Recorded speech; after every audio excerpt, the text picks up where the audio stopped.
سب کچھ میسر ہونا زندگی نہیں، بلکہ جو کچھ میسر ہے اس پر خوش رہنا اور شکر ادا کرتے رہنا زندگی ہے۔ 3 چیزیں ایک جگہ پرورش پاتی ہے، پھول، کانٹے، خوشبو۔ 3 چیزیں پردہ چاہتی ہے، کھانا، عورت، دولت۔ 3 چیزیں چھوٹی نہ سمجھے، قرض، مرض اور فرض۔ 3 چیزوں کو پڑھاؤ، عقل، ہمت، محبت۔ 3 چیزیں ہر ایک کی جدا ہوتی ہے، صورت، سیرت اور قسمت۔ 3 چیزیں انسان کو تباہ کر دیتی ہے، حرص، حسد اور غم۔ 3 چیزیں بھائی کو بھائی کا دشمن بناتی ہے، زن، زر اور زمین۔ 3 چیزیں حافظ کو قوت دیتی ہے، روزہ، مسواک، تلاوت قرآن۔ 3 چیزیں زندگی میں ایک بار ملتی ہے، والدین، حسن اور جوانی۔ ایک روز حضرت جبرائیل علیہ السلام آپ صلی اللہ علیہ وسلم کے پاس تشریف لائے اور کہا، میں دنیا کے سارے درختوں کے پتے گن سکتا ہوں، پانی کے قطرے اور ریت کے سارے ذرے گن سکتا ہوں، لیکن اس شخص پر اللہ تعالیٰ کی رحمتوں کی تعداد نہیں گن سکتا جو آپ صلی اللہ علیہ وسلم پر درود بھیجتا رہتا ہے۔ استغفار کے فوائد: گناہ معاف ہوں گے، بارش ہوگی، اولاد نصیب ہوگی، مال ملے گا، باغات ملیں گے، نہر جاری ہوں گے، خوشحالی والی زندگی نصیب ہوگی، طاقت اور قوت ملے گی۔ مبارکبادی ہے اس شخص کے لیے جس کے نام اعمال میں استغفار زیادہ ہو۔ جو پابندی سے استغفار کرے گا تو اللہ تعالیٰ اسے ہر غم اور ہر تکلیف سے نجات دے گا، ہر تنگی سے نکالنے کا راستہ پیدا فرمائے گا اور اسے ایسی جگہ سے رزق عطا فرمائے گا جہاں سے اسے وہم و گمان بھی نہ ہوگا۔ درود ابراہیم پڑھنا ساری نفل عبادتوں سے افضل ہے۔ درود ابراہیم پڑھنے والے کے گناہ 3 دن تک فرشتے نہیں لکھتے۔ درود ابراہیم کی کثرت کرنے والے کو قبر میں نہ مٹی کھائے گی نہ کیڑے۔ تو آج درود ابراہیم کے فائدے کو اتنا پھیلاؤ کہ ہر مسلمان کی زبان پہ درود پاک جاری ہو۔ سبحان اللہ۔ ایک دلچسپ حقیقت: جب نیکی کی جائے تو سیدھے ہاتھ کا فرشتہ لکھتا ہے اور جب برائی کی جائے تو الٹے ہاتھ کا فرشتہ لکھتا ہے۔ کیا آپ کو ایسا عمل معلوم ہے کہ جس کے کرنے سے دونوں فرشتے حرکت میں آ جاتے ہیں؟ نہیں نا؟ تو وہ عمل ہے درود شریف کا پڑھنا۔ سیدھے ہاتھ کا فرشتہ 10 نیکیاں لکھتا ہے، الٹے ہاتھ کا فرشتہ 10 گناہ معاف مٹاتا ہے اور اللہ تعالیٰ 10 درجات بلند کرتا ہے۔ سبحان اللہ۔ سورہ رحمان میں اللہ تعالیٰ نے اپنے بندوں پر 3 عنایات کا ذکر کیا ہے۔ پہلا، گندم اور اناج میں کیڑے پیدا کر دیے، ورنہ لوگ اسے سونے اور چاندی کی طرح ذخیرہ کر لیتے اور لوگ بھوکے مر جاتے۔ دوسرا، موت کے بعد مردے کے جسم میں بدبو پیدا کی، ورنہ کوئی اپنے پیاروں کو دفن نہ کرتا۔ تیسرا، مصیبت اور دکھ کے بعد صبر و سکون دیا، ورنہ زندگی کبھی خوشگوار نہ ہوتی۔ تم اپنے رب کی کون کون سی نعمتوں کو جھٹلاؤ گے؟ نبی کریم صلی اللہ علیہ وسلم نے ارشاد فرمایا، جب تو نماز پڑھنے کھڑا ہو تو ایسے نماز پڑھ جیسے تو دنیا سے رخصت ہونے والا ہے، اور کوئی ایسی بات نہ کہے جس سے معذرت کرنی پڑے، اور لوگوں کے ہاتھ میں جو کچھ ہے اس سے پوری طرح مایوس ہو جا، یعنی امید بندوں سے نہیں بلکہ اللہ پاک سے ہونی چاہیے۔ رسول اللہ صلی اللہ علیہ وسلم نے فرمایا، سچ نیکی اور اچھائی کے راستے پر لے جاتا ہے اور نیکی جنت کی طرف لے جاتی ہے۔ ایک آدمی سچ بولتا رہتا ہے حتیٰ کہ وہ اللہ کے ہاں صدیق لکھ دیا جاتا ہے، اور جھوٹ فسق اور فجور کی طرف لے جاتا ہے۔ فسق اور فجور جہنم کی آگ کی طرف لے جاتا ہے، اور ایک آدمی جھوٹ بولتا رہتا ہے یہاں تک کہ اللہ تعالیٰ کے نزدیک اسے کذاب لکھ دیا جاتا ہے۔ ہمارے پیارے نبی صلی اللہ علیہ وسلم نے ارشاد فرمایا، جو باوضو اللہ پاک کا ذکر کرتے ہوئے اپنے بستر کی طرف آئے یہاں تک کہ اس پر قنوت کی چھا جائے تو وہ رات کی جس گھڑی میں بھی اللہ پاک سے دنیا اور آخرت کی جو بھلائی طلب کرے گا اللہ پاک اسے وہ بھلائی عطا فرما دے گا۔ رسول اللہ صلی اللہ علیہ وسلم نے فرمایا، تم اچھی باتوں کا حکم دیتے رہو اور بری باتوں سے روکتے رہو، یہاں تک کہ جب تم دیکھو کہ لوگ بخالت کے راستے پر چل پڑے، خواہشات نفس کے پیرو ہو گئے، دنیا کو آخرت پر حاصل دی جا رہی ہے اور ہر عقل و رائے والا بس اپنی ہی عقل و رائے پر مست اور مگن ہے، تو تم اپنی فکر میں لگ جاؤ، اپنے آپ کو سنبھالو، بچاؤ اور عوام کو چھوڑ دو، کیونکہ تمہارے پیچھے ایسے دن آنے والے ہیں کہ اس وقت صبر کرنا، کسی بات پر جمے رہنا ایسا مشکل کام ہوگا کہ انگارے کو مٹھی میں پکڑے رہنا۔ اللہ اپنے بندے کے لیے کافی ہے۔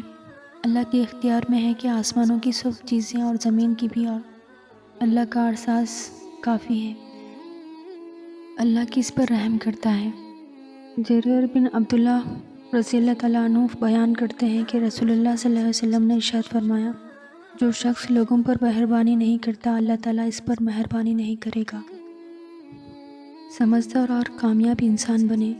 رسول اللہ صلی اللہ علیہ وسلم نے ارشاد فرمایا، ہوشیار اور توانا وہ ہے جو اپنے نفس کو قابو میں رکھے اور موت کے بعد کے لیے یعنی آخرت کی نجات اور کامیابی کے لیے عمل کرے، اور نادان اور ناتواں وہ ہے جو اپنے آپ کو اپنی خواہشات نفس کا تابع کر دے اور بجائے احکام خداوندی کے اپنے نفس کے تقاضوں پر چلے اور اللہ سے امیدیں باندھے۔ حضرت سوہان رضی اللہ تعالیٰ عنہ کہتے ہیں کہ بعض صحابہ رضی اللہ تعالیٰ عنہ نے کہا کہ کاش ہمیں یہ معلوم ہو جائے کہ سونے اور چاندی کے علاوہ اور کون سا مال بہتر ہے تاکہ ہم اسے جمع کریں، تو آپ صلی اللہ علیہ وسلم نے ارشاد فرمایا، اللہ کا ذکر کرنے والی زبان، شکر ادا کرنے والا دل اور مسلمان بیوی جو اپنے شوہر کے ایمان کی مددگار ہو بہترین مال ہے۔ برائی اچھائی سے مٹتی ہے۔ رسول اللہ صلی اللہ علیہ وسلم نے فرمایا، اللہ تعالیٰ گناہ کو گناہ سے نہیں مٹاتا بلکہ وہ گناہ کو اچھائی اور نیکی سے مٹاتا ہے۔ آلودگی سے کبھی آلودگی دور نہیں ہوتی۔ آقائے دو جہاں صلی اللہ علیہ وسلم نے ارشاد فرمایا، سب لوگوں میں مجھے وہ شخص زیادہ پسند ہے جو تم میں سب سے زیادہ خوش مزاج ہے۔ رسول اللہ صلی اللہ علیہ وسلم نے ارشاد فرمایا، جب اللہ کسی گھرانے کے ساتھ بھلائی کا ارادہ کرتا ہے تو ان میں نرمی داخل کر دیتا ہے۔ رسول اللہ صلی اللہ علیہ وسلم نے ارشاد فرمایا، فقیر اور محتاج مسلمان جنت میں مالداروں سے آدھا دن پہلے داخل ہوں گے اور آدھا دن 500 سال کے برابر ہوگا۔ سرکار دو عالم صلی اللہ علیہ وسلم نے ارشاد فرمایا، مسکین اور فقیر کو صدقہ دینے کا ثواب صرف صدقے کا ثواب ہے، اور رشتہ داروں کو صدقہ دینا وہ دو چیزوں کا ثواب ہے، ایک صدقہ اور دوسری صلہ رحمی۔ صدقہ دے کر اپنے بیماریوں کو ختم کرو، زکوٰۃ دے کر مال بچاؤ اور دعا سے بلاؤں کے طوفان کو ڈھکل دو۔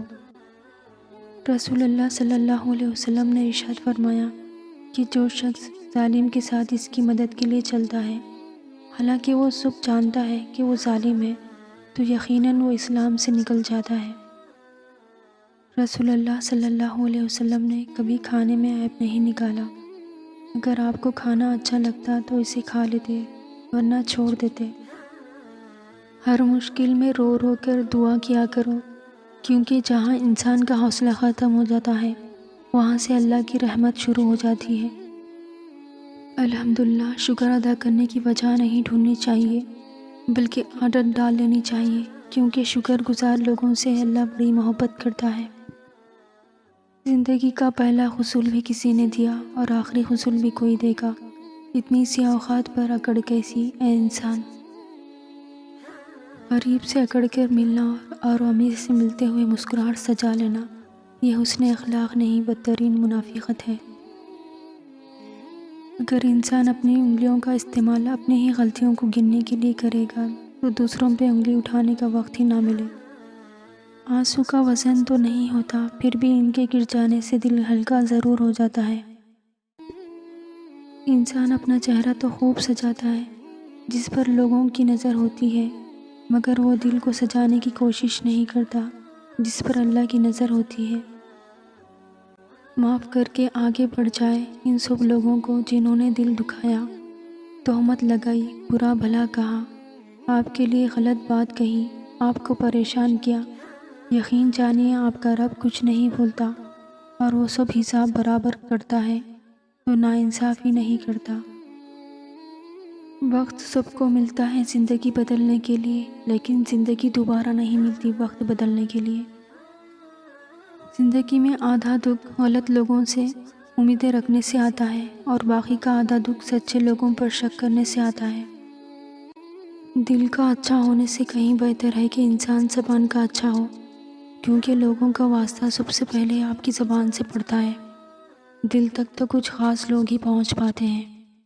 کوئی راستہ نہیں دعا کے سوا، کوئی سنتا نہیں اللہ کے سوا۔ اس بات کو اپنے دل میں بٹھا لو، مشکل میں کوئی ساتھ نہیں دیتا اللہ کے سوا۔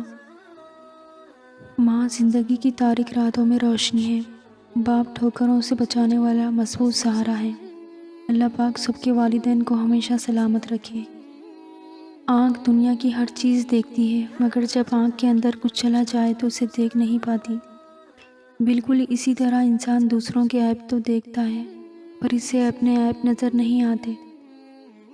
کسی کا اتنا دل مت دکھاؤ کہ وہ اللہ کے سامنے تمہارا نام لے کر رو پڑے، کیونکہ ٹوٹے ہوئے دل کی آہ عرش تک جاتی ہے۔ کوشش کرو کہ سب کچھ ٹوٹ جائے، پر وہ مان نہ ٹوٹے جو کسی بہت اپنے نے خود سے زیادہ آپ پر کیا ہو۔ انسان کا دل محبت سے زیادہ عزت کو پسند کرتا ہے۔